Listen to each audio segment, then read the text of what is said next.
他走近瑪格麗特，握住她的雙手，用親切的口吻繼續說：我的孩子，我下面對您說的話，您不要往壞裡想。不過您要明白，生活對於心靈有時會提出殘酷的要求，但是必須逆來順受。您是善良的，您的心靈有一些寬厚的品質，是許多女人所缺乏的。不過要想到，一個人在情婦之外還有家庭，除了愛情之外還有責任。我的兒子沒有多少家產，您的這種犧牲他不能接受，因為社會不了解您，人們會以為同意接受您的犧牲可能出自於一個不光彩的原因，以致玷辱我家的門楣。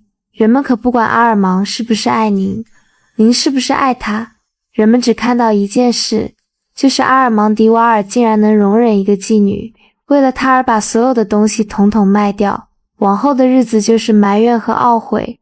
相信這句話吧，對您和別人都一樣，你們兩個人就套上了一條你們永遠不能砸碎的鎖鏈，您的青春將要消逝，我兒子的前途將被斷送。阿爾芒認識您才6個月，他就忘記了我，我給他寫了4封信，他一次也沒有想到寫回信給我，也許我死了他還不知道呢。他還說，再說您是不是可以肯定，您再也不會留戀為了他而拋棄的那種生活呢？您過去是愛他的，您是不是能肯定以後絕不再愛別人呢？瑪格麗特聽完以後，很久沒有說話，她知道他說的是事實。他的過去是洗不掉的，他可以不在乎別人怎麼看他，但他不能不在乎阿爾芒。他跟迪瓦爾先生說，好，我離開他，但你不能讓他知道真相，他會受不了的。我會讓他恨我，這樣他才能走得乾淨。迪瓦爾先生被他的高尚所感動，像父親般的態度讓瑪格麗特對他產生了純潔的感情。瑪格麗特鼓足勇氣，給阿爾芒寫了一封絕交信，表示斷交，然後悄悄回到了巴黎。阿爾芒收到信後，整個人像被抽空了一樣，他像個瘋子，像個小偷似的跑到父親那裡，把瑪格麗特的信遞給父親，跌倒在床前，熱淚縱橫的嚎啕大哭起來。接連幾天，阿爾芒不得不經常重讀瑪格麗特的信，好讓自己確信不是在做夢。由於精神上受到刺激，阿爾芒的身體幾乎垮了。父親趁他極度衰弱的時候約好和他一起離開巴黎。父親極力設法給阿爾芒消愁解悶，組織了幾次狩獵活動。阿爾芒沒精打采地參加，獵槍放在身旁，人卻陷入沉思。1個月後，阿爾芒已經無法再忍受下去，他認為自己必須再見到瑪格麗特。第2天，阿爾芒毅然對父親說巴黎有些事要去辦理。父親擔心不答應兒子會產生災難性的後果，流淚抱吻，要求兒子盡快回到他身邊。阿爾芒回到巴黎，發現瑪格麗特已經重新接見了那些舊情人。他接受了恩伯爵的追求，恩伯爵給了他2萬法郎還債，幫他買回馬，贖回首飾。阿爾芒認定瑪格麗特對他的愛情敵不過車馬和歡宴的需要，他的自尊心和愛情都受到了侮辱。他決心報復他。他哪裡知道，瑪格麗特正是想用這種火熱的生活方式來擺脫一個糾纏不清的念頭，消除一個難以磨滅的回憶。阿爾芒為了傷害瑪格麗特，下決心要使瑪格麗特的女友奧林普成為他的情人。奧林普知道阿爾芒愛着瑪格麗特，只是利用他來報復瑪格麗特。6000法郎達成協議，奧林普成了阿爾芒的情人。他帶着奧林普出現在所有瑪格麗特會去的場合，當着他的面與奧林普親熱，給奧林普送馬車、送首飾，故意做讓瑪格麗特難過的事。瑪格麗特懷着高度的自尊心去對付阿爾芒每天給他的侮辱。阿爾芒看到他每天都很痛苦，臉色一次比一次蒼白，一次比一次憂傷。奧林普知道只要折磨瑪格麗特，就能從阿爾芒那裡得到他需要的一切。一有機會他就凌辱瑪格麗特，手段非常卑劣。瑪格麗特害怕遇到阿爾芒和奧林普，她不再參加舞會，也不去看戲了。無法當面挑釁，就寫匿名信。只要是見不得人的事，阿爾芒都往瑪格麗特身上栽。面對這些挑釁，瑪格麗特安詳而不輕蔑，尊嚴而不鄙視，這使阿爾芒覺得瑪格麗特比他高尚，也促使他更生他的氣。一天晚上，奧林普遭到了瑪格麗特的針鋒相對，怒氣冲沖的奧林普回去要阿爾芒寫信給瑪格麗特。阿爾芒把所有能找到的挖苦的、羞辱的、殘忍的話一股腦全寫在這封信裡，警告他以後尊敬他所愛的女人。這次打擊太厲害了，瑪格麗特不能再默默忍受了，他決定會見阿爾芒。阿爾芒去開門時百感交集，心亂如麻，不得不扶着牆壁以防跌倒。他見到瑪格麗特，覺得還是和以前一樣愛着這個女人，可能比以前還要熱烈些。瑪格麗特說，除了環境逼得他不得不做的以外，他沒有做什麼對不起阿爾芒的事。他哀求阿爾芒饒了他，他已經受不了了。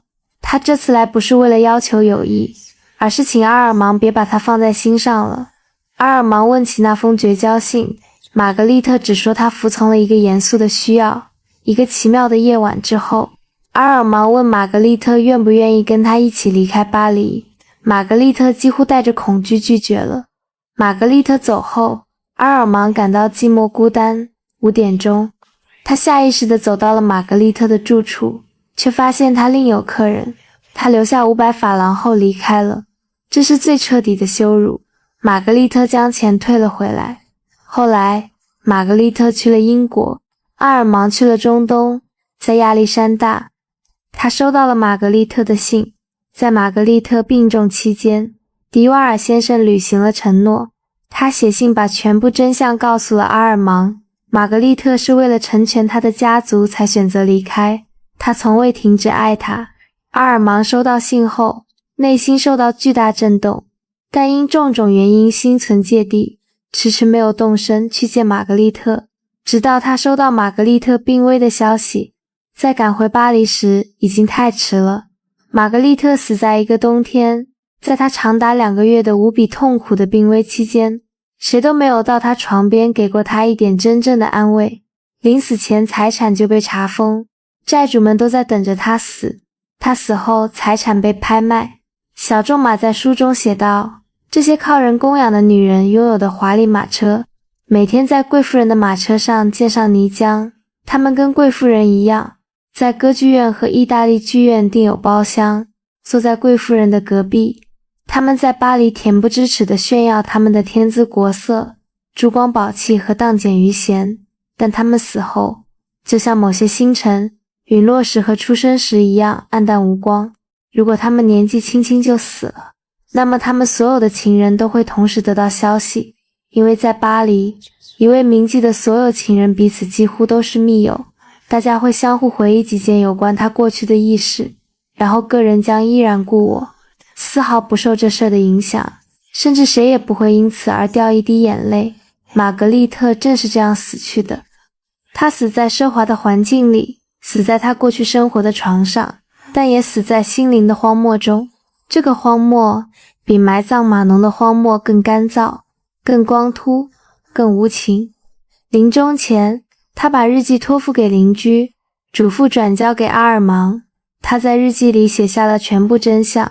他寫道：今天是12月15日，我已經病了3、4天了。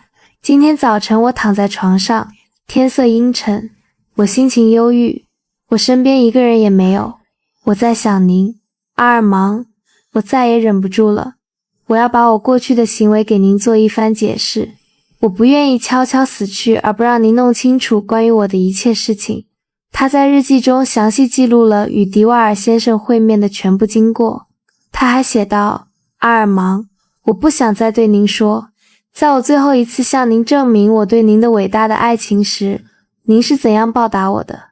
除了你的侮辱是你始終愛我的證據外，我似乎覺得你越是折磨我，等到你知道真相的那一天，我在你眼中也就會顯得越加崇高。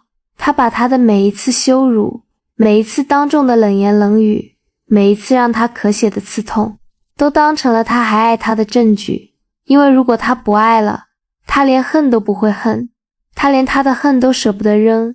小仲馬在書中寫道：可憐的姑娘，她一定死得很慘，因為在她這種生活圈子裡，只有身體健康才會有朋友。瑪格麗特臨死前，那些曾經圍着她轉的男人一個個都消失了，只有一位好心的鄰居陪伴着她，最後在她死後為她入殮。她所有的財產都被拍賣用來清還債務。阿爾芒回到巴黎後，看到街上的拍賣公告，才知道瑪格麗特已經去世。他趕到她的公寓，房間已空，鄰居將日記交給他。他讀完後跪在地上痛哭。他明白了他所有的犧牲，但為時已晚。阿爾芒懷着無限的悔恨與痛苦，專門為瑪格麗特遷墳安葬，並在她的墳前擺滿了白色的茶花。小仲馬在《茶花女》的開篇寫道：我的見解是，唯有悉心研究過人，才能塑造人物，正如只有認真地學習過一種語言，才會講這種語言一樣。由於我還沒有達到筆下生花的年齡，我只好滿足於平鋪直敘，因此我懇請讀者相信這個故事的真實性。事實上，這部小說確實源於小仲馬的真實經歷。小仲馬愛上了巴黎名妓瑪麗·杜普萊西，兩人真心相愛，但為了維持生計，瑪麗不得不同闊佬們保持關係。小仲馬離開了瑪麗，並寫了一封絕交信：我不夠富，不能像我希望的那樣愛你。我也不夠窮，不能像你希望的那樣被你愛，讓我們彼此忘卻。你是忘卻一個對你來說相當冷酷的姓名，我是忘卻一種我供養不起的幸福。可在小仲馬再次回到巴黎時，發現23歲的瑪麗已經不在人世。小仲馬深受打擊，為自己的離去悔恨。讀完這段的時候，很多人會哭，但哭完以後你會想，這本書到底在說什麼？它不是在教你像瑪格麗特那樣犧牲自己，也不是在罵阿爾芒是個渣男。他說的是一個最簡單也最難懂的道理：愛和身份沒有關係。一個被所有人瞧不起的妓女，可以愛得比誰都乾淨，因為她愛的方式不是佔有，不是索取，而是保護。她保護阿爾芒的家族名聲，保護他妹妹的婚事，保護他不用在自己的女人和家人之間做選擇。他把自己從畫面裡徹底抹掉，讓阿爾芒可以乾乾淨淨地回到他的世界裡去。而那個體面的、受過教育的、口口聲聲說愛他的男人，他愛的方式是佔有，是猜疑，是你不聽我的話，我就要毀了你。誰更髒？茶花女沒有直接回答，她只是把瑪格麗特那本日記攤給你看，把阿爾芒跪在地上嚎啕大哭的畫面攤給你看，然後讓你自己去想。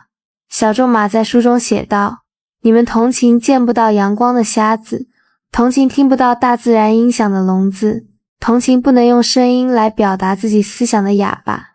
但是在一種虛假的所謂廉恥的借口之下，你們卻不願意同情這種心靈上的瞎子、靈魂上的聾子和良心上的啞巴。這些殘疾逼得那個不幸的受苦的女人發瘋。瑪格麗特就是這樣一個心靈上的瞎子、靈魂上的聾子和良心上的啞巴。她被社會剝奪了愛的權利，被偏見剝奪了做人的尊嚴，但她依然用最後的力量去愛了一個人，去保護了一個人，被一個純潔的少女所愛，第一個向她揭示神秘之愛的奧秘。這是世間最美好的事。但當一個妓女愛上一個人，那是一個極其難得的勝利。他們的肉體腐蝕了靈魂，情欲灼傷了心靈，放縱的生活養成了他們的鐵石心腸。可瑪格麗特偏偏不是鐵石心腸，她比誰都柔軟，比誰都深情，比誰都勇敢。瑪格麗特·戈蒂埃死的時候只有23歲，她的一生像一朵茶花，開得絢爛，謝得無聲。但她的故事被寫進了書裡，被一代又一代人讀着，哭着，想着茶花每年都會再開，但瑪格麗特不會再回來了。她留在人間的只有那一束白色的茶花和一個永遠不會被忘記的名字。